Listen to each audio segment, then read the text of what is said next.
مروت صاحب سے ذرا رائے لیتے ہیں۔ مروت صاحب، آپ تو خود اس پارٹی کا حصہ رہے ہیں، علیمہ خان صاحبہ آپ جو بات کر رہی ہیں، کیا اس کو یہی تصور کیا جائے کہ اب وہ واقعی این آر او مانگ رہی ہیں؟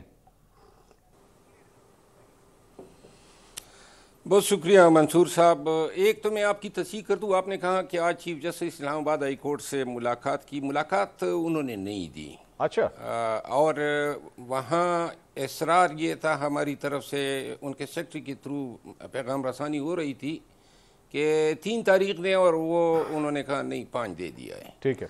تو یہ ان سے ملاقات فی البدی کسی کی نہیں ہوئی ہے، نمبر 1۔ نمبر 2 یہ ہیں کہ محترمہ علیمہ خانم کا جو بیان ہے، میرا خیال ہے آج کا بیان تھوڑا سا مجھے ایسا نظر آ رہا تھا جیسے فرسٹریشن کی حالت میں دیا ہو، کیونکہ میرا خیال ہے کہ اگر ہم اس بیان کو درست مان لیتے ہیں تو اس بیان کے جو نتائج یا جو امیڈیٹ اس کی انڈرسٹینڈنگ ہو سکتی ہے، وہ پی ٹی آئی کا جو نیریٹو ہے حقیقی آزادی کا، جمہوریت کی بالادستی کا، قانون اور آئین کی بالادستی کا، اور ڈٹ جانے کا، اور ایاک نعبد و ایاک نستعین، اس سے مطابقت نہیں رکھتی ہے۔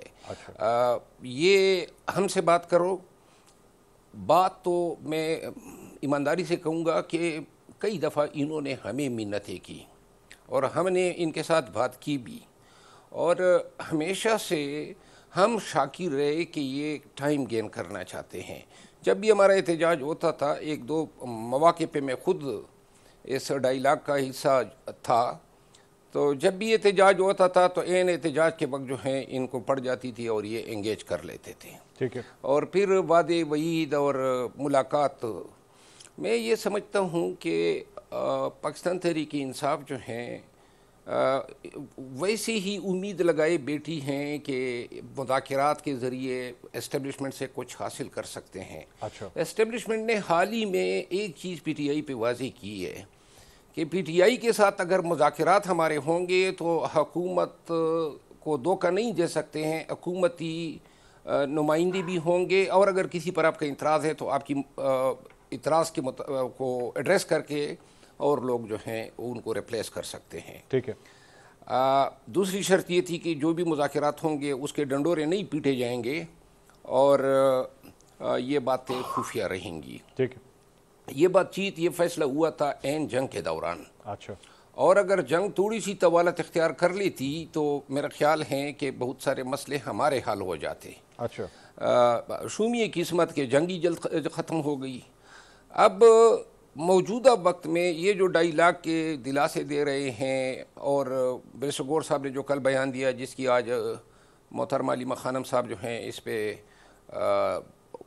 شاکی بھی تھی، یہ بیانات جو ہیں لوگوں کو امید دلانا، خان آ رہے ہیں، عید سے پہلے آ رہے ہیں، یا ہم سے بات کریں، یا ڈرا رہے ہیں، یہ ڈرنے ڈرانے کا کام تو سب کے ساتھ ہوا ہے۔ اچھا۔ یہ نہیں ہے کہ صرف 1-2 یا خاندان کے لوگوں کو ڈرایا گیا ہے یا مارا گیا ہے یا اغوا کرنے کی کوشش کی گئی، ہم سب ان تمام چیزوں سے گزر چکے ہیں۔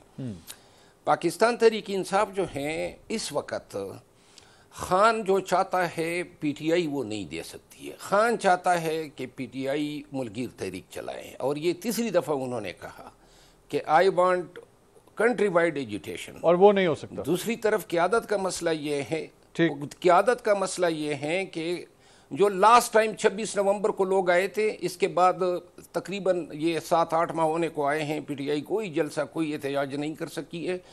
پی ٹی آئی اب میری دانست میں لوگوں کو گلی میں بھی اکٹھا کرنے کے قابل نہیں رہی، ادھر ہی ٹھہر اور جائیں، اس کی وجہ یہ ہے جی کہ ایک منٹ ادھر ہی ٹھہر جائیے، اس کی وجہ یہ ہے، ہاں بولیے بات کمپلیٹ کریں۔ اس کی وجہ یہ ہے کہ پی ٹی آئی جو ہیں آپس میں لڑ رہی ہے۔ بہت سے لوگوں کو پتہ نہیں ہے یہ پولیٹیکل کمیٹی میں کیا ہو رہا ہے، پارلیمانی کمیٹی میں ہر دوسرے دن گالم گلوچ ہوتی ہے، ہاتھا پائیاں ہوتی ہے، اور میں ان کا چشمدید گواہ ہوں۔